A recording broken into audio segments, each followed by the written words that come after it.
Hello students, welcome back to our channel excellence Bangla. আজকে আমরা যে চ্যাপ্টারটা পড়বো সেটা হচ্ছে লম্ববৃত্তাকার শঙ্কু। তো লম্ববৃত্তাকার শঙ্কু পড়ার আগে আমাদের সমকোণী ত্রিভুজ সম্বন্ধে একটু জানতে হবে। না তো সমকোণী ত্রিভুজটা কি তোমরা ছোটবেলায় পড়েছো, তাও একবার আমি রিক্যাপ করে দিচ্ছি। কিছুই না, যে ত্রিভুজের একটি কোণ কি হয় না সমকোণ, যে ত্রিভুজের একটি কোণ কি হয় না ইকুয়াল টু 90 ডিগ্রি হয় তাকে সমকোণী ত্রিভুজ বলে। যেমন এই ক্ষেত্রে কোন কোণটা 90 ডিগ্রি না A B C equal to এই ক্ষেত্রে 90 ডিগ্রি, তাই জন্য এই ত্রিভুজটা হচ্ছে সমকোণী ত্রিভুজ। আচ্ছা, এই 90 ডিগ্রির অপোজিটে যে বাহুটা থাকে না, এই 90 ডিগ্রির অপোজিটে মানে এর অপোজিটে যে বাহুটা থাকে তাকে কি বলে? তোমরা ঠিকই ভেবেছো, এই এসি টাকে আমরা বলবো হচ্ছে অতিভুজ। এটা কেন পড়াচ্ছি সেটা জানা যাবে। শঙ্কু কেন, তুমি বলবে যে শঙ্কু চ্যাপ্টারে কেন সমকোণী ত্রিভুজ পড়াচ্ছে, তার একটা কারণ আছে, সেটা তোমরা জানতে পারবে। আচ্ছা, এবার যদি আমি বলি এই এবিটাকে কি বলে, তোমরা বলবে এই এবিটাকে বলে হচ্ছে লম্ব। এই এবি যেটা রয়েছে সেটাকে লম্ব বলবে। কিসের সাপেক্ষে বলবে না, এইখানে যদি সি এর ক্ষেত্রে যদি এটা যদি থিটা কোণ হয়, তাহলে এই থিটা কোণের সাপেক্ষে বলা যায় যে এবিটা লম্ব।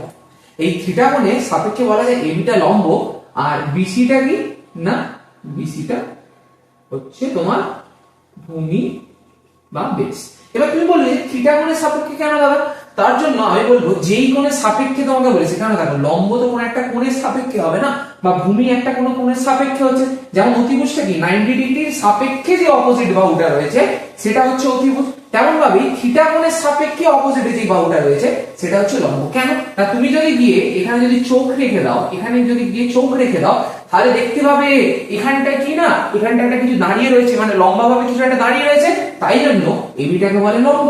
আর এটা একদম তো ভাবে তুমি একদম দেখতে পাচ্ছ, এটা না একদম একদম শুয়ে আছে, ঠিক আছে, বিসিটা না একদম শুয়ে আছে, একদম মাটির সাথে শুয়ে আছে, তাই জন্য হচ্ছে বিসিটা ভূমি।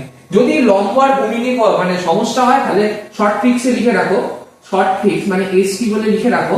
কি লিখবে না, থিটা কোণে গিয়ে, থিটা কোণের কাছে গিয়ে চোখ রেখে দিলেই যেটা দাঁড়িয়ে থাকবে সেটা কি হচ্ছে গো, সেটা হচ্ছে লম্ব। আর যেটা মাটির সাথে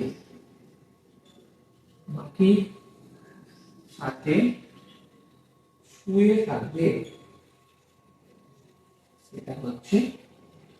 সেটা হলো ভূমি। এবার লম্ববৃত্তাকার শঙ্কু জিনিসটা কি আগে আমরা লিখি, লম্ববৃত্তাকার শঙ্কু জিনিসটা কি সেটা আগে লিখি না। শঙ্কু জিনিসটা হচ্ছে যে সমকোণী ত্রিভুজের, এই যে সমকোণী ত্রিভুজ, এই সমকোণী ত্রিভুজের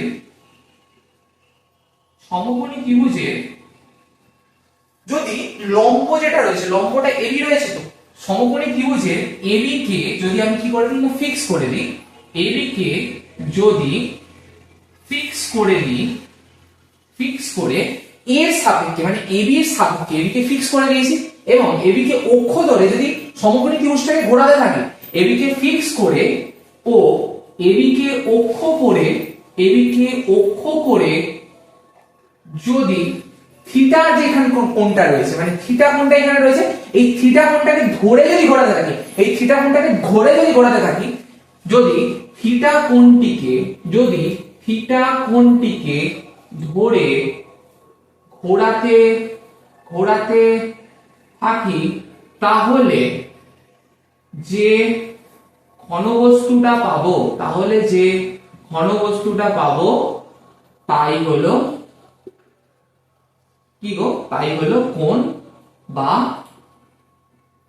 শঙ্কু। তুমি বলবে দেবজিৎ একটু দেখো, আমি বলবো নিশ্চয়ই দেখাবো। সাপোজ ধরো এইখানে একটা এরকম সমকোণী ত্রিভুজ আছে, এখানে যার এটা হচ্ছে 90 ডিগ্রি, এটা ছিল এ, এটা ছিল বি, এটা ছিল সি।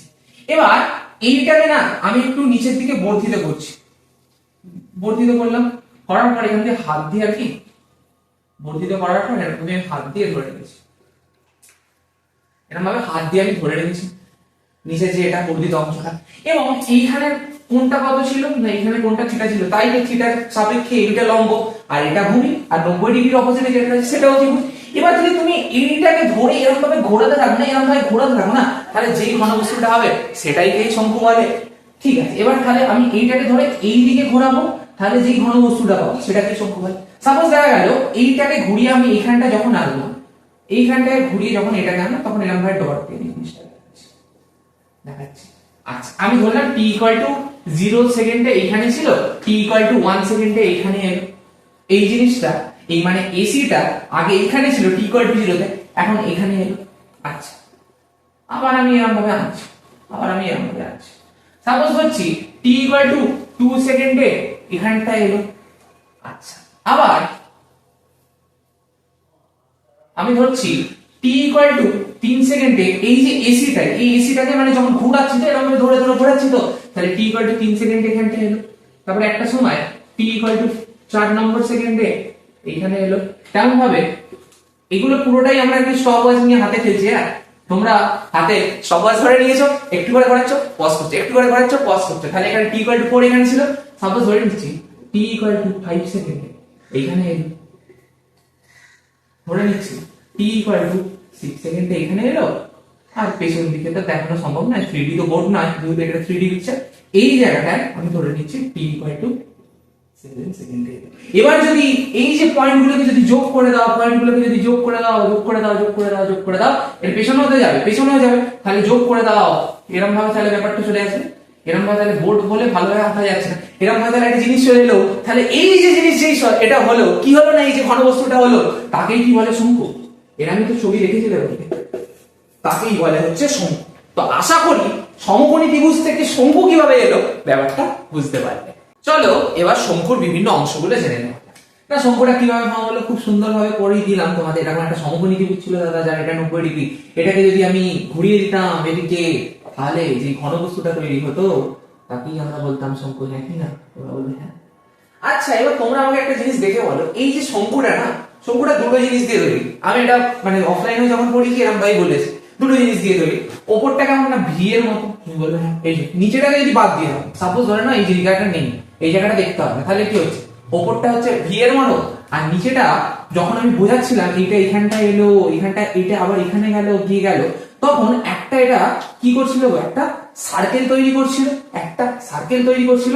তাই জন্য এই যে শঙ্কুটা ইকুয়াল টু আমি লিখতে পারি একটা ভি এর মতো জিনিস আর একটা বৃত্ত।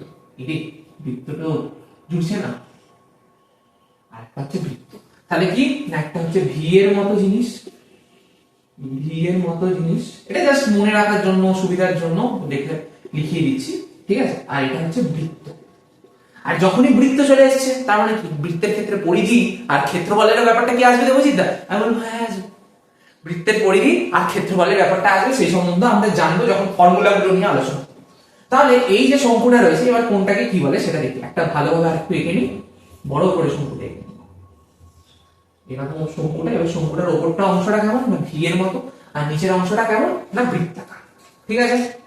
আচ্ছা, এবার বৃত্ত যখনই রয়েছে তখন আমি যদি এইটুখানি ডিসটেন্স নিয়ে আলোচনা করি, মানে বৃত্তে যদি আমি হাফ ডিসটেন্সটা এটা আর এখানে হচ্ছে হাফ ডিসটেন্স, ঠিক আছে, এইটুখানি জায়গা নিয়ে যদি আলোচনা করি, মানে এটা কি বৃত্তে তাহলে অর্ধেক অংশটা হয়ে যাচ্ছে, মানে এইটুখানি জায়গাটা হয়ে যাচ্ছে না, তাহলে কি হয়ে যাবে, এটা তো তোমরা জানো, এটাকে বলবে হচ্ছে ব্যাসার্ধ, যেটা ইকুয়াল টু আর ধরে নিচ্ছি। আর টোটালটা নিয়ে যদি আলোচনা করা হয়, তাহলে কি হয়ে যাবে না ব্যাস, যার ভ্যালু কত আছে 2r। আচ্ছা, এবার তুমি এই শঙ্কুটা রয়েছে না, শঙ্কুবাহুটা এরকম ধরো, শঙ্কুবাহুটা রয়েছে আমাকে, শঙ্কুবাহুটা এরকম ভাবে রয়েছে, তুমি ধরো এখানে ধরে নিয়েছো, তুমি এখানে দাঁড়িয়ে রয়েছে খুব সুন্দর, তুমি তাহলে এমনি দেখতে পাবে শঙ্কুটা কতটা উঁচু। তোমাকে ঘাড় ঘুরি এরকম ভাবে দেখতে হচ্ছে না এদিক থেকে, বা এরকম ভাবে দেখতে হচ্ছে না এদিক থেকে, যে শঙ্কুটা কেমন, তাই না?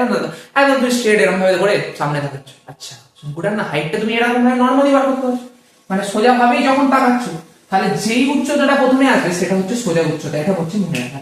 তুমি সোজা ভাবে তাকিয়ে রয়েছো, হ্যাঁ এরকম ভাবে তাকিয়ে রয়েছো, দেখছো আচ্ছা শঙ্কুটা আছে না, তাহলে শঙ্কুটার হাইট এতটা, তুমি একটা মনে মনে আন্দাজ করছো। কিন্তু তুমি কি এই দিকে গিয়ে চোখ নি করে এরকম ভাবে ঝুঁকে গিয়ে দেখছো না, বা এই দিকে গিয়ে এরকম ভাবে ঝুঁকে গিয়ে দেখছো, তুমি বলবে না। তাহলে এই যেটা আসবে, এই যে ব্যাপারটা এলো, সেটা হলো শঙ্কুর সোজা উচ্চতা, বা সোজা উচ্চতাটা বলার জন্য, কারণ এই তো বেঁকে দেখছে না, সোজা ভাবে দেখছে, তাই জন্য এটাকে বলা হচ্ছে শঙ্কুর সোজা উচ্চতা মনে রাখার জন্য। আর এমনি বলবো হচ্ছে উচ্চতা, এমনি বলবো হচ্ছে উচ্চতা। কার উচ্চতা না দাদা? শঙ্কুর উচ্চতা, যেটা হচ্ছে এইচ ধরে নিচ্ছে, শঙ্কুর উচ্চতা এইচ। আর এইখানেও তো একটা উচ্চতা রয়েছে, তুমি বলবে যে দাদা এটাও তো একটা উচ্চতা, যেমন এটাও তো একটা উচ্চতা, তেমন হ্যাঁ উচ্চতা তেমন। এবার তখন কি হয়েছে, তুমি তো এরকম ভাবে সোজা ভাবে দেখেছো, কিন্তু যখন তোমার বন্ধু না এই থিটা কোণটার কাছে, এখানটা আবার থিটা কোণ ছিল, দেবজিৎ দা ছিল তো, এখানটা তো থিটা কোণ ছিল, এই থিটা কোণটাকে তো ঘুরিয়ে ঘুরিয়ে আমরা এখন যে ঘনবস্তুটা পেলাম সেটা হচ্ছে শঙ্কু, তাই তো? তাহলে কি হয়, এখানটাও থিটা কোণই থাকবে, সেই সমস্ত আলোচনা হবে। তো এই থিটা কোণটার সামনে গিয়ে না ও কি করছে না, এরকম ভাবে চোখ দিয়ে দেখছে আর কি। তাহলে কি হবে, ও একটু বেঁকে দেখবে, এরকম ভাবে বেঁকে দেখছে, তার মানে এই যে উচ্চতাটা যেটা আসবে, এই যে উচ্চতা যেটা আসবে সেটাকেই বলবো হচ্ছে বাঁকা উচ্চতা, বা বাঁকা উচ্চতা সহজ ভাষার জন্য। আর বইয়ের ভাষায় যদি মনে রাখা যায় তাহলে হচ্ছে তির্যক উচ্চতা, যেটাকে এল দিয়ে লেখা হয় এখানে। এইটা হচ্ছে তির্যক উচ্চতা, আর এটা হচ্ছে শঙ্কুর শীর্ষ, এটা হচ্ছে শঙ্কুর শীর্ষ। ঠিক আছে, তো এগুলোই ছিল হচ্ছে শঙ্কুর বিভিন্ন অংশ। আরেকটা জিনিস হয় যেটা হচ্ছে এইখানে যদি কোনো কোণ হয়, এখানে থিটা কোণটা যদি হয়ে যায়, তখন এই থিটা কোণটাকে বলা হচ্ছে অর্ধ শীর্ষ কোণ। তো এই অর্ধ শীর্ষ কোণ নিয়েও আমরা প্রবলেম করব, মাধ্যমিকেও এসছে আগে, কিন্তু আমরা আগে ত্রিকোণমিতিটা পড়িয়ে নেবো, তারপর যখন ম্যারাথন ক্লাস হবে তখন বলবো, প্লাস যখন তারপরে টেস্টের আগে তো বলবোই অনেক। তাহলে যদি একটা নতুন করে শঙ্কু এঁকে প্রত্যেকটা জিনিস বলে দিই, তাহলে এইটুখানি ডিসটেন্সটা হচ্ছে আর, যেটা হচ্ছে শঙ্কুর কিসের ব্যাসার্ধ না ভূমি তলের ব্যাসার্ধ। এই যে ভূমি, তো শঙ্কুর এটা ভূমি, তাই জন্য ভূমি তলের ব্যাসার্ধ ইকুয়াল টু আর। শঙ্কুর যে উচ্চতা হয় সেটা হচ্ছে এইচ, যেটা এরকম ভাবে দেখানো হচ্ছে, আর শঙ্কুর যে এই যে বাঁকা উচ্চতা এটাকে বলে এল, আর এই যে মাথার যেটা এটাকে বলে হচ্ছে কি গো, এটা হচ্ছে শঙ্কুর শীর্ষ। তো আশা করি শঙ্কুর বিভিন্ন অংশগুলো বোঝা গেছে। চলো এবার এল, এইচ ও আর এর মধ্যে, মানে তির্যক উচ্চতা, উচ্চতা এবং শঙ্কুর যে ব্যাসার্ধ রয়েছে তার মধ্যে সম্পর্কটা দেখে নেওয়া যায়। তো তার আগে আবার একটা আমরা সমকোণী ত্রিভুজ এঁকে নিয়েছি। শঙ্কু করতে গেলে সমকোণী ত্রিভুজ ছাড়া কিছু হবে না, তো সমকোণী ত্রিভুজ এঁকে নিয়েছি। তো এই 90 ডিগ্রির অপোজিটে যে বাহুটা থাকে তাকে কি বলে না, তাকে বলে হচ্ছে অতিভুজ। তাহলে কি হবে না, এসি ইকুয়াল টু হবে হচ্ছে অতিভুজ। এবার থিটা কোণের সামনে যদি তুমি থিটা কোণ থেকে যদি চোখ রাখো না, তাহলে দেখতে পাবে হচ্ছে এবিটা দাঁড়িয়ে আছে, এবিটা দাঁড়িয়ে আছে, তাহলে এবিটা কি হয়ে যাবে না, এবিটা হয়ে যাবে হচ্ছে লম্ব। আর বিসিটা দেখবে এখানে যদি চোখ রাখো তাহলে যদি শুয়ে আছে ভূমির সাথে, মানে মাটির সাথে দাদা, তাহলে কি হবে না, বিসিটা হচ্ছে ভূমি। আর এই ক্ষেত্রে অতিভুজ, লম্ব আর ভূমির মধ্যে একটা সুন্দর একটা উপপাদ্য আছে। কার লোকটার নাম? লোকটার নাম হচ্ছে পিথাগোরাস। তাহলে পিথাগোরাসের উপপাদ্য অনুযায়ী কি হয়, পিথাগোরাসের উপপাদ্য অনুযায়ী আমাদের এই চ্যাপ্টারটাও রয়েছে ক্লাস 10। পিথাগোরাসের উপপাদ্য কি বলে না, অতিভুজের স্কয়ার মানে অয় এর স্কয়ার ইকুয়াল টু লম্বের স্কয়ার মানে ল এর স্কয়ার প্লাস ভূমি স্কয়ার মানে হচ্ছে ভূমি স্কয়ার। আমি শর্ট করে লিখে দিলাম, অতিভুজের স্কয়ার ইকুয়াল টু লম্বের স্কয়ার প্লাস ভূমি স্কয়ার।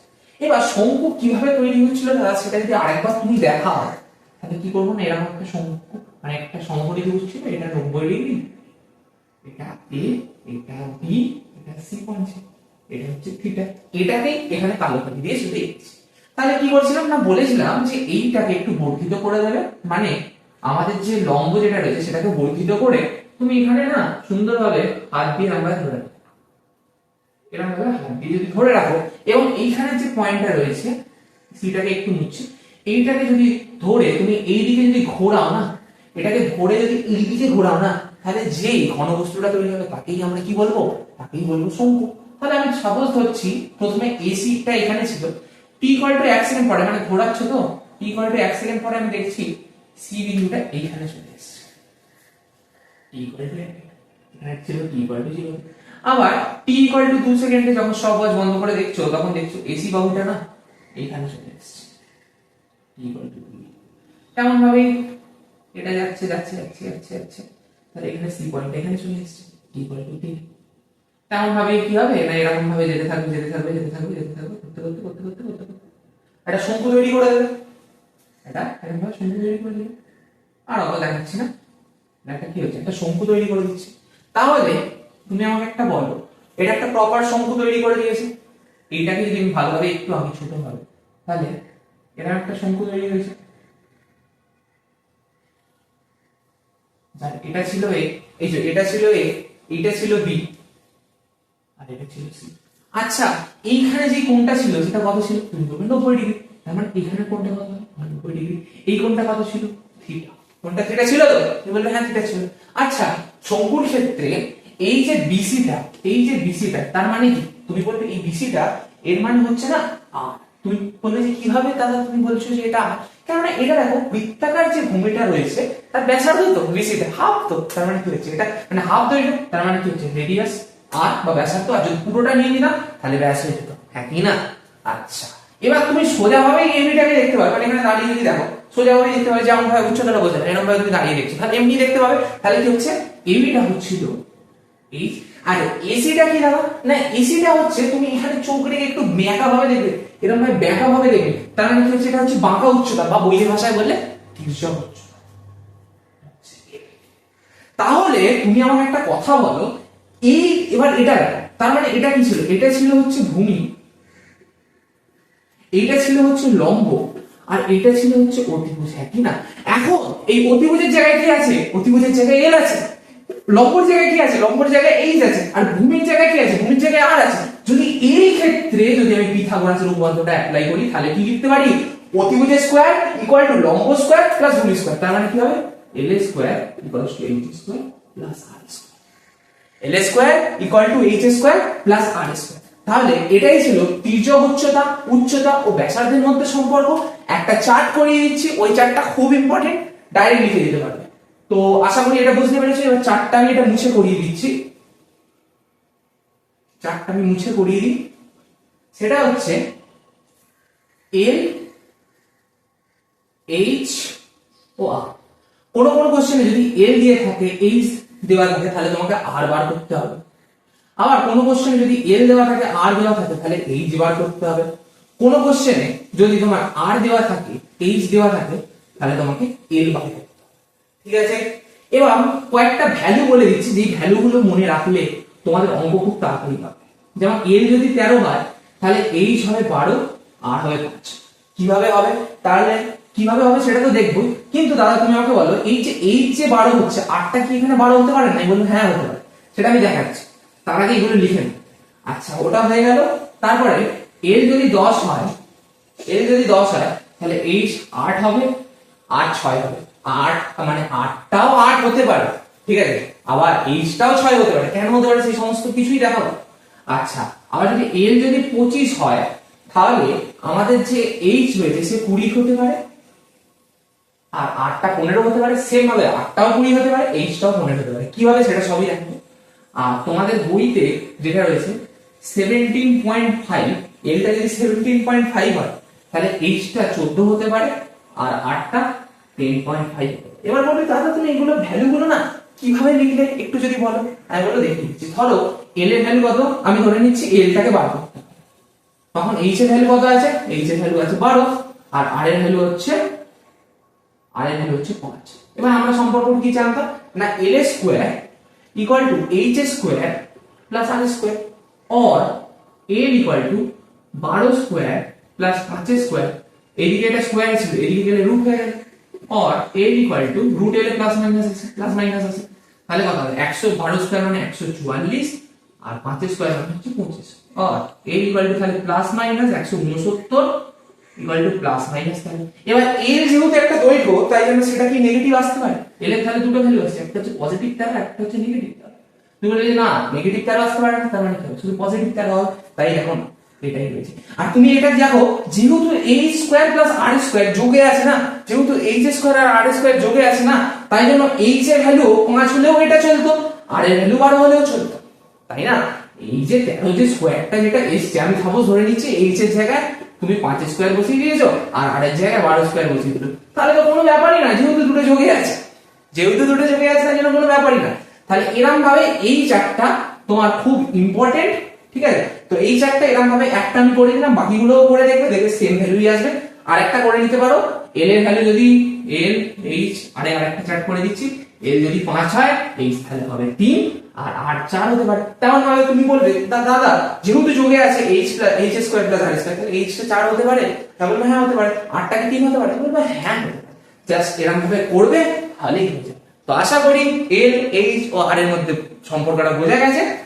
চলো এবার শঙ্কুর সমস্ত ফর্মুলাগুলো জেনে নেওয়া যাক। তো আগে একটা শঙ্কু তো এঁকে নিতে হবে আমাদের। এই একটা আমরা শঙ্কু এঁকে নিলাম। এই শঙ্কুটার ক্ষেত্রে এইটা হচ্ছে আর, এইটা হচ্ছে এইচ, এটা হচ্ছে এইচ মানে কি? এইচ মানে হচ্ছে শঙ্কুর উচ্চতা। এল মানে কি? না হচ্ছে তির্যক উচ্চতা কার? না শঙ্কুর, এটা লিখে নেবে। আর আরটা হচ্ছে ভূমিতলের ব্যাসার্ধ। আচ্ছা, এখানে প্রথমে পার্শ্বতলের ক্ষেত্রফল আছে, আগে পার্শ্বতল কোনটা বলে বলে দিই। এই যে ভি এর মতো জিনিসটা যেটা ছিল, এই যে ভি এর মতো জিনিস, এই ভি এর মতো জিনিসটাকেই আমরা বলবো হচ্ছে পার্শ্বতল, যেটা ইকুয়াল টু হয় হচ্ছে পাই আর। এই ভি এর মতো যে জিনিসটা, এটাই হচ্ছে পার্শ্বতল, এটাকে পাই আর বলে। তাই জন্য শঙ্কুর পার্শ্বতলের ক্ষেত্রফল কি হয়, মানে এখানে যে ক্ষেত্রফলটা সেটা পাই আর হয়। হ্যাঁ, তাহলে কত হবে না পাই আর এর বর্গ একক। যদি এককের জায়গায় সেন্টিমিটার থাকে তাহলে বর্গ সেন্টিমিটার, যদি মিটার থাকে তাহলে বর্গ মিটার। ঠিক আছে? আচ্ছা, এবার তাহলে কি বলছে না, শঙ্কুর সমগ্রতলের ক্ষেত্রফল হয় পাই আর ইনটু আর প্লাস এর বর্গ একক। আচ্ছা, শঙ্কুর তাহলে পার্শ্বতল, আচ্ছা তাহলে শঙ্কু দুটো জিনিস নিয়ে তৈরি, একটা হচ্ছে এরকম পার্শ্বতল আর একটা হচ্ছে এরকম গোল অংশ নিয়ে তৈরি বা বৃত্ত নিয়ে তৈরি। এটা তাহলে কত হলো পাই আর, এখানে যে বর্গ মানে এটা তোমার মানে ক্ষেত্রফলটা, এটা হচ্ছে কত পাই আর। আর এইখানে যে ক্ষেত্রফলটা বৃত্তের ক্ষেত্রফল কি হয় পাই আর স্কয়ার। তাহলে দুটোকে যখন মিলিয়ে দেবো তখনই তো এই বাহুটাকে পেয়ে যাবো। তাহলে টোটাল ক্ষেত্রফল কি হবে পাই আর এর প্লাস পাই আর স্কয়ার। এখান থেকে পাই আর যদি কমন নিয়ে নাও তাহলে চলে আসে পাই আর ইনটু আর প্লাস, সেটাই লেখা হয়েছে বর্গ। আচ্ছা, এই দুটো ফর্মুলা না যখন তোমাদের বলবে যে রং করে দেবে, মানে বলে দেবে যে প্রতি বর্গ একক রং করতে 1.5 টাকা খরচ করছে, ওরকম টাইপের যে কোশ্চেন গুলো 1.5 টাকা 2 টাকা 3 টাকা, মানে রং করার যখনই যদি কোশ্চেন আসে, এই যে লিখে দিয়েছি তাই জন্য, রং করার যখনই কোশ্চেন আসবে তখন নয় পার্শ্বতলের ক্ষেত্রফল লাগবে, নয় সমগ্রতলের ক্ষেত্রফল লাগবে। যখন পার্শ্বতল রং করতে বলবে তখন পাই আর এল দিয়ে করবে, মানে 1 মিটার স্কয়ার বলে দেবে যে রং করতে 5 টাকা। তাহলে বলে দেবে যে পার্শ্বতল রং করতে, তার মানে পাই আর এর পরিমাণ রং করতে কত টাকা পড়বে সেটা ওই নিয়মে করতে হবে। দেখে নেবে শুধু পার্শ্বতল বলেছে না সমগ্রতল বলেছে, হ্যাঁ সেরকম করে করলেই দেখবে যে রং করার যে কোশ্চেন গুলো সেগুলো এই দুটো সূত্র দিয়ে নেমে যাবে। তারপরে শঙ্কুর আয়তন v ইকুয়াল টু হয় 1/3 পাই আর স্কয়ার। কিভাবে আসে না সেটা যদি দেখাই, সেটা কোথায় দেখাবো, উপরটাই দেখাচ্ছি, এখানটা মুছে দিই। এটা একটা কনসেপ্ট আছে, কনসেপ্টটা হচ্ছে আগের বারে তোমরা এ পড়েছো, আমি ছোট ছোট আগে কয়েকটা এ নিই, মানে চোঙ নিই, চোঙ একটাই নিই, চোঙ একটা নিই, ঠিক আছে? এবার এই চোঙটা, এবার ধরো এই শঙ্কুটা রয়েছে সেম হাইটে, মানে শঙ্কুটারও যদি হাইট যদি হয় h, তাহলে চোঙটার যে হাইট হয় সেটা h। এবার তুমি কি করছো না, এখান থেকে বালতিতে জল রয়েছে, ধরো এরকম ধরো বালতিতে জল আছে তোমাদের, বালতি থেকে জল নিয়ে এই যে চোঙাকার যেটা রয়েছে এই চোঙটাকে, এই সরি শঙ্কুটা যেটা রয়েছে শঙ্কুটাকে জলে ডোবাচ্ছ আর এই চোঙের মতো যে এটা রয়েছে এর মধ্যে ঢালছো। তাহলে তুমি যখন এটাকে প্রথমবার যখন পুরো জল দিয়ে এরকম করে ভর্তি করলে, জল দিয়ে পুরো ভর্তি করলে শঙ্কুটাকে করে যখন ঢাললে তখন দেখলে যে এর 1/3 অংশ ভর্তি হয়েছে। আচ্ছা, আবার যখন ঢালছো সেম প্রসেসই করছো, তখন দেখছো 2/3 অংশ ভর্তি হয়েছে। তারপর যখন আবার ঢালছো তখন দেখছো পুরোপুরি মানে 3/3 অংশ কার ক্ষেত্রে ভর্তি হয়ে গেছে, না চোঙের ক্ষেত্রে ভর্তি হয়ে গেছে। কার মাধ্যমে জল ঢালছিলে, না বালতি থেকে নিয়ে শঙ্কুর যে এটা রয়েছে ঘনবস্তুটা, সেই ঘনবস্তুটার জলটার ভেতরে নিয়ে তুমি চোঙের মধ্যে ঢালছো। তখন দেখলে যে মোট তোমাকে 3 বার ঢালতে হলো জল, তবে গিয়ে এই যে চোঙটা রয়েছে সেটা ভর্তি হলো। তাহলে শঙ্কুর যে আয়তন যেটা হবে সেটা তাহলে কিভাবে বার করবে, না শঙ্কুর আয়তন বা প্রথম ক্ষেত্রেই হয়ে যায়, তাও একবার বলে দিচ্ছি, শঙ্কুর যে আয়তন ইনটু 3 যদি করো তাহলেই তুমি পাবে হচ্ছে চোঙের আয়তন। তুই বলবে কেন? কেননা দেখো 3 বার শঙ্কুর যে আয়তন মানে পুরো শঙ্কুটাকে জল পূর্ণ করার পর তুমি 3 বার ঢালার পর তো এটা ফুটোটা ভর্তি হয়েছে, তাই না? তাই জন্য 3 ইনটু শঙ্কুর আয়তন ইকুয়াল টু চোঙের আয়তন। তাহলে এবার কি হবে? আমি ধরে নিচ্ছি শঙ্কুর আয়তন v, তাহলে এখানে 3টা গুণে ছিল, ওই দিকে গেলে ভাগ হয়ে যাবে। তাহলে 1/3 ইনটু চোঙের আয়তন, আর চোঙের আয়তন কি হয়? চোঙের আয়তন হয় হচ্ছে পাই আর স্কয়ার h, তাই জন্য 1/3 পাই আর স্কয়ার h। ঠিক আছে? এই ধরনের কোশ্চেন গুলো সাধারণত যখন জল রিলেটেড যখন কোশ্চেন আসবে, বা একটা ধরো কোশ্চেন রয়েছে এরকম একটা তাবু রয়েছে, শঙ্কু মানে হ্যাঁ শঙ্কু আকৃতির একটা তাবু রয়েছে, সেখানে ধরো এক একটা লোকের জন্য বলছে যে 20 মিটার কিউব করে বাতাসের প্রয়োজন হয়। এবার যে মিটার কিউব চলে এলো তখনই তুমি তার মানে ভাববে যে আয়তনের খেলা চলে আসে। বাতাস রিলেটেড কোশ্চেন হতে পারে, জল হতে পারে, তাই জন্য আমি লিখে দিচ্ছি বাতাস প্লাস জল, এরকম থাকলে এই সূত্রটাই কাজে লাগবে। দেন হচ্ছে শঙ্কুর উচ্চতা, একদম এটা তো আমরা দেখলাম খুব ভালোভাবে, l স্কয়ার ইকুয়াল টু হয় h square plus r square. তাহলে এখান থেকে h স্কয়ার ইকুয়াল টু চলে আসে l square minus r square. এবার এই l square minus r square কে আমি যদি l টাকে ধরে নিই a আর r টাকে যদি ধরে নিই b, তাহলে এটাকে কি লেখা যায়? l plus r into l minus r, a square minus b square. এই যে a square minus b square সূত্র কি হয়? a plus b into a minus b। এটা তোমরা দ্বিঘাতকরণে ভালোভাবে পড়েছো। আর এখানে h এর মাথায় স্কয়ার ছিল, এখানে h এর মাথায় স্কয়ার ছিল, যদি স্কয়ারটা এদিকে চলে যায় তাহলে কি হয়ে যাবে? রুট হয়ে যাবে, মানে এটা পরের লাইন। তাহলে h equals to l plus r, l minus r ও লেখা যায়, বা তুমি l square minus r square করেও করতে পারো। এইটার জন্য আমি বারবার বলছি, এটার জন্য আমি যেই চার্টটা এখানটা করিয়ে দিয়েছিলাম l h এর, সেটা মাথায় রাখতে হবে। ঠিক আছে? আচ্ছা, তারপরে হচ্ছে বৃত্তের ক্ষেত্রফল। এগুলো তো তোমরা জানো। বৃত্তের ক্ষেত্রফল কেন দিয়েছি? কারণ অনেক সময় বলে দেবে যে শঙ্কুর যে ভূমিটা না, এই যে শঙ্কুর ভূমির ক্ষেত্রফল ইকুয়াল টু কিছু একটা অমুক, শঙ্কুর ভূমির ক্ষেত্রফল ইকুয়াল টু কিছু একটা বলে দিয়েছে, ধরো তোমাকে 5 10 বলে দিল, তার মানে বুঝতে হবে যে পাই আর স্কয়ার ইকুয়াল টু আমাদের কিছু একটা বলে দিয়েছে। তাই জন্য আমি এখানে বৃত্তের ক্ষেত্রফলটাও লিখে রেখেছি আর বৃত্তের পরিধিটাও লিখে রেখেছি, এটা হয় 2 পাই আর একক। একক গুলো খুব সুন্দরভাবে দেবে, একক ছাড়া কিন্তু নাম্বার এক নাম্বার করে কেটে নেবে। ঠিক আছে? আর যদি বলে দেয় যে শঙ্কুর পার্শ্বতলের ক্ষেত্রফল ইকুয়াল টু 20, তার মানে কি করবে? পাই আর এল ইকুয়াল টু 20, বা শঙ্কুর সমগ্রতলের ক্ষেত্রফল ইকুয়াল টু 10, তার মানে কি pi R into R plus L equal to 10। তেমন ভাবে যদি বলে দেয় শঙ্কুর আয়তন ইকুয়াল টু 50, তাহলে 1/3 পাই আর স্কয়ার h এর ভ্যালুটা দিয়েছে তোমাকে ইকুয়াল টু করে 50। তো এই সমস্ত জিনিসগুলো মাথায় রাখবে, এই ফর্মুলাগুলো মনে রাখবে, তাহলে সমস্ত কোশ্চেন হয়ে যাবে। তো আজকের মতো আমরা এতটাই আলোচনা করলাম।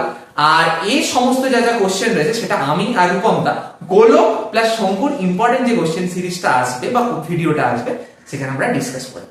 তো আশা করি বোঝা গেছে। তাও যদি কোনো সমস্যা থাকে অবশ্যই কমেন্টে লিখে জানাবেন।